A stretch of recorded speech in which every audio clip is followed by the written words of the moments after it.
Everybody, मैं self doctor sister Manju Toppo from Holy Cross women's college Ambikapur. आज हम पढ़ेंगे कॉस्ट अकाउंटिंग यूनिट 3 का कॉन्ट्रैक्ट कॉस्टिंग का क्वेश्चन नंबर 33 और 34 हो सकता है, 35। इसलिए हम पढ़ेंगे कॉन्टिजेंसीज रिजर्व को पढ़ेंगे।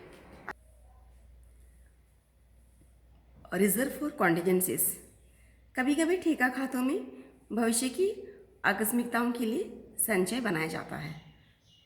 इस स्थिति में संचय के रूप में रखी जाने वाली राशि को हम दो भागों में बांटते हैं। प्रथम, आकस्मिकताओं के लिए संचय यानी कि रिजर्व फॉर कॉन्टिजेंसीज, एंड दूसरा होता है आपका सामान्य संचय, ये तो जनरल रिजर्व। इसी के आधार पर हम क्वेश्चन आपको समझाते हैं। मैंने कहा क्वेश्चन नंबर 34 या तो 33 भी हो सकता है किसी किसी बुक में।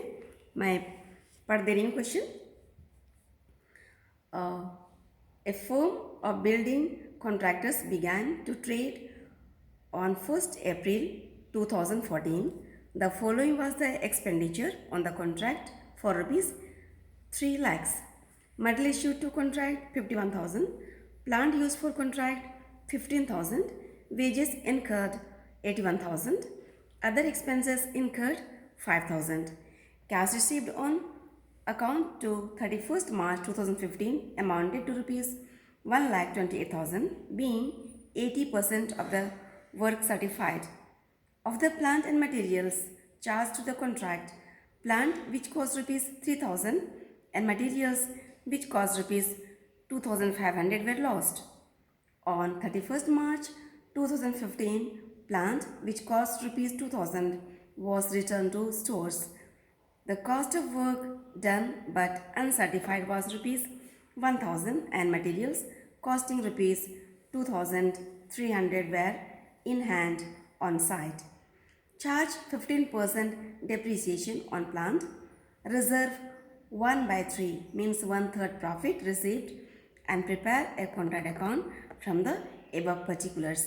ध्यान रहे, हिंदी में जो प्रिंट हुआ है उसमें बाय मिस्टेक 1/2 लिखा हुआ है, आप उसको चेंज कर लीजिएगा, 1/3 होगा। अब देख लीजिए यहाँ आपका टू मटेरियल इश्यू कितना दिया हुआ है 51,000, to plant 15,000, to wages 81,000, to other expenses 5,000 and इधर बाय प्लांट इसको हम जो प्लांट लॉस्ट है मटेरियल लॉस्ट है अभी हम सीख गए हैं, इसको हम कहाँ ट्रांसफर करते हैं by statement of profit and loss account. By statement of profit loss account में हम जो प्लांट और जो भी आपका क्या होता है लॉस हो जाता है उसको हम इधर लिखते हैं। तो plant loss 3,000, material lost 2,500, total 5,500।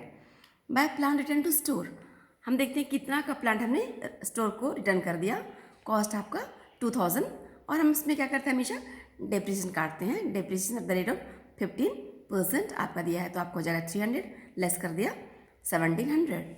अब हम आगे देखते हैं मटेरियल एट साइट कितना दिया आपका बुक में 2,300 दिया हुआ है। अब हम आगे देखते हैं बाय प्लांट एट साइट कितना हमारे पास प्लांट बचा हुआ है।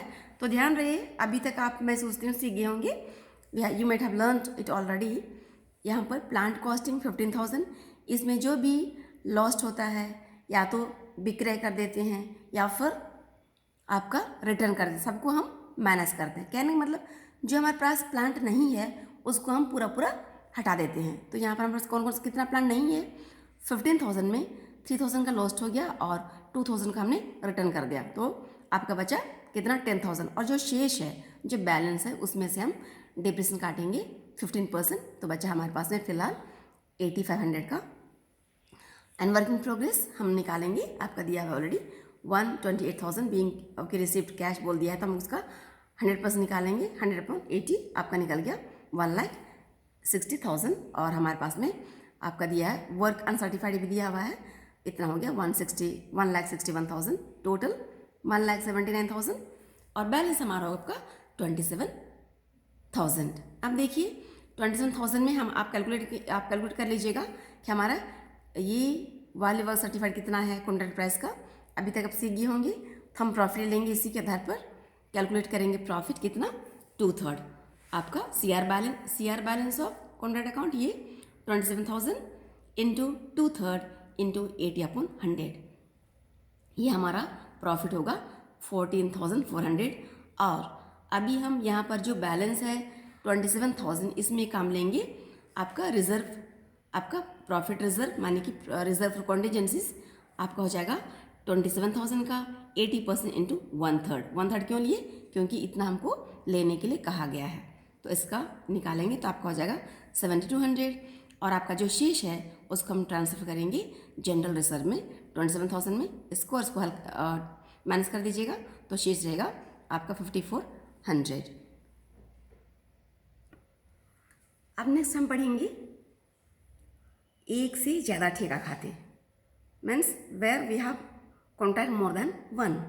आप लीजिए क्वेश्चन नंबर 36।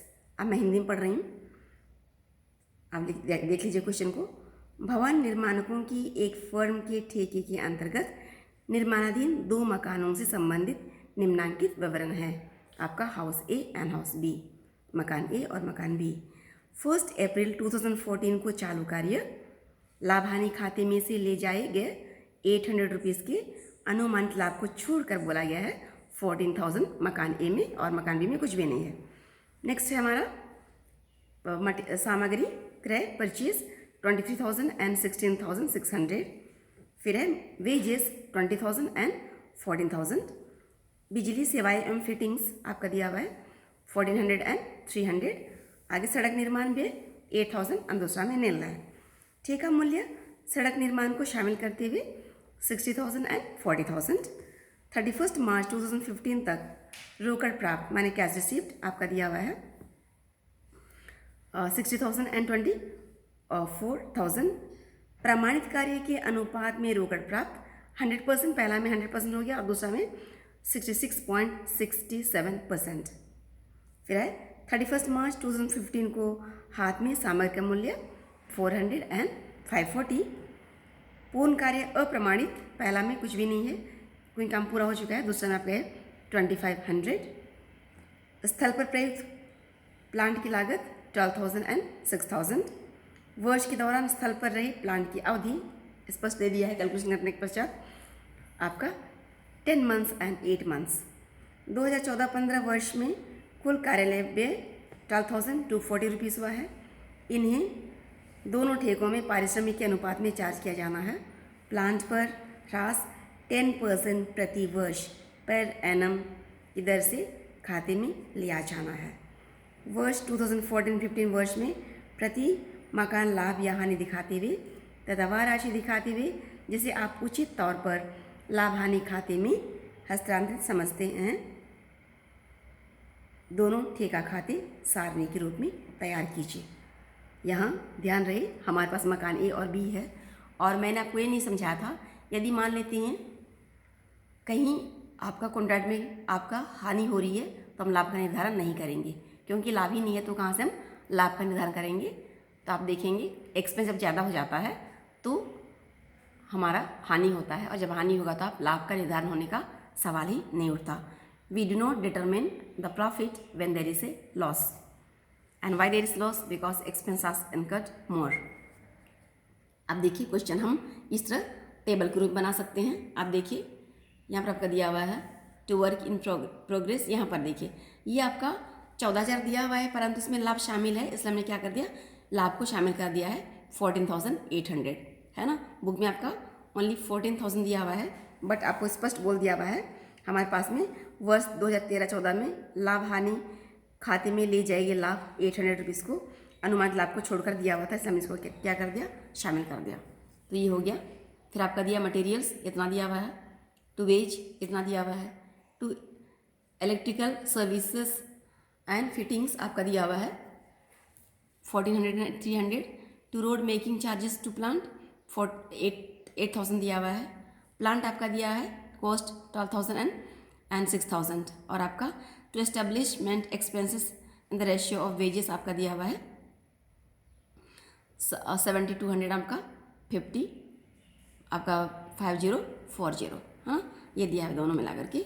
अब इधर आइए, यहाँ सीखेंगे, यहाँ to material and to store हमारे पास में दिया आपका, हमारे पास मटेरियल अर्ध में कितना आपका 400 एंड आपका material in the hand 540।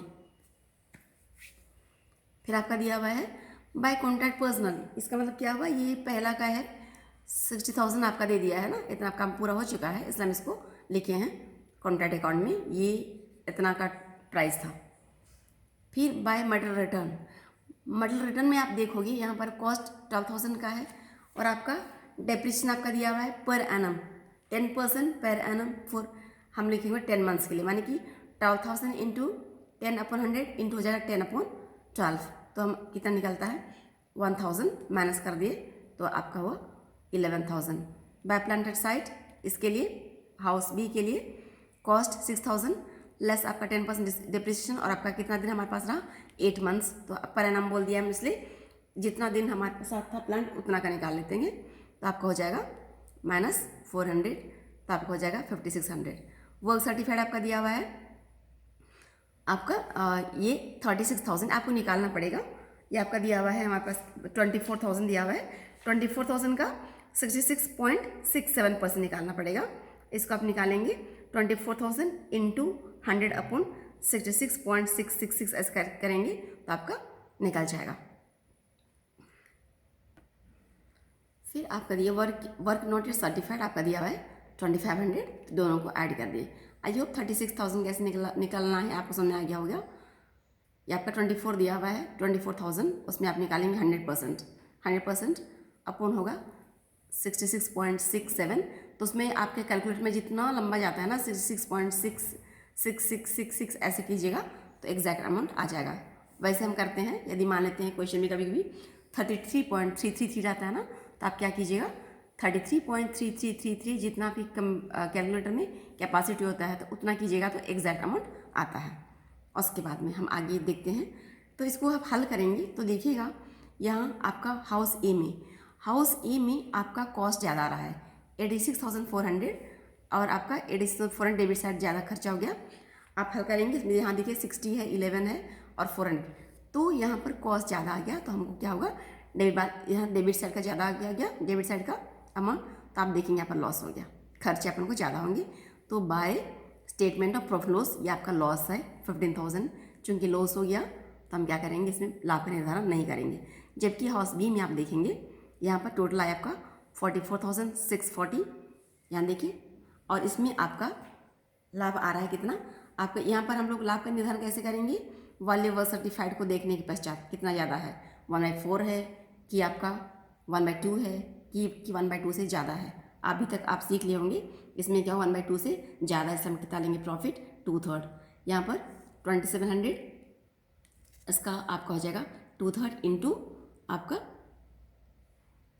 Cash receipt upon value work certified है ना, तो निकल जाएगा आपका 1,200 और ये आपका प्रॉफिट हुआ, और कैसे ये प्रॉफिट हुआ उसके बाद में आपका निकलेगा टू वर्क इन प्रोग्रेस, आपका यहाँ पर आ जाएगा, जो शेष होगा हम कहाँ ले जाएंगे वर्क इन प्रोग्रेस में ले जाएंगे। आई होप आपको समझ में आ गया होगा। मैं कॉन्ट्रैक्ट अकाउंट में इतना ही आपको समझा दे रही हूँ, यदि किसी को प्रॉब्लम है तो आप कमेंट में लिख सकते हैं, तो मैं क्वेश्चन नंबर बता दूंगी। तब तक के लिए सबको मेरा नमस्कार।